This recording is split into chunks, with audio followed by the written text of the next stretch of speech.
Now to a tale of two former Metro Atlanta police officers, one trying to save a heroic career. Now the other officer is facing more than 3 decades in prison after a controversial shooting. First, the day of reckoning has arrived for now former DeKalb County police officer Robert Olson. He's going to be sentenced tomorrow.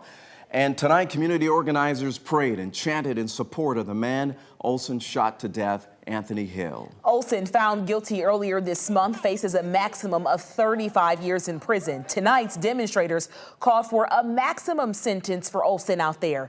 Just how likely is it the judge will impose the maximum on Olson? Now, in Georgia, people convicted of aggravated assault with a gun often receive far less time than the max. Here's John Sherrick.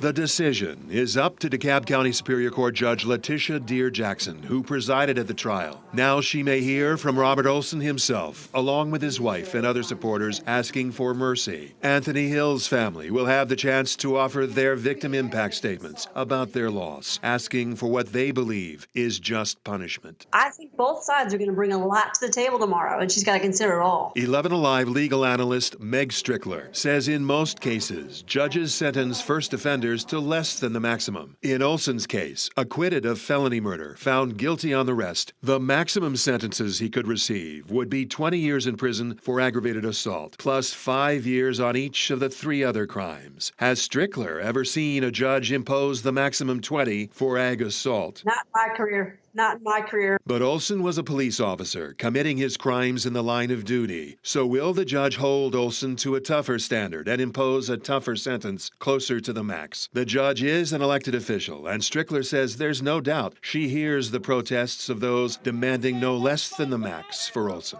Will the protests influence the judge? With the fact that it exists and that this is a community issue, I have a suspicion she is taking that into consideration and will tomorrow when she renders whatever sentence she ultimately renders. But the maximum possible of 35 years? So I don't expect that to happen. This is a case that for more than 4.5 years has torn this community and grieved law enforcement officers too. And now one judge will balance calls for punishment and mercy and apply the law to decide what is justice for Robert Olson and Anthony Hill. All right, thanks a lot,